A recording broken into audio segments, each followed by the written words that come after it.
Hello, வணக்கம். வணக்கம். நீங்கள் யார்?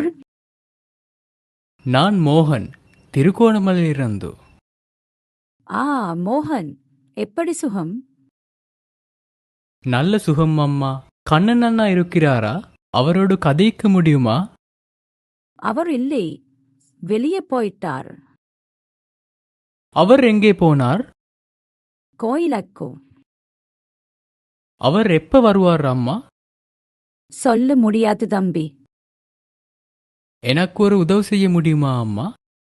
என்ன உதவு? மோகன் கதைச்சார் என்று சொல்லுங்க. சரி மோகன். நன்றி அம்மா. நன்றி.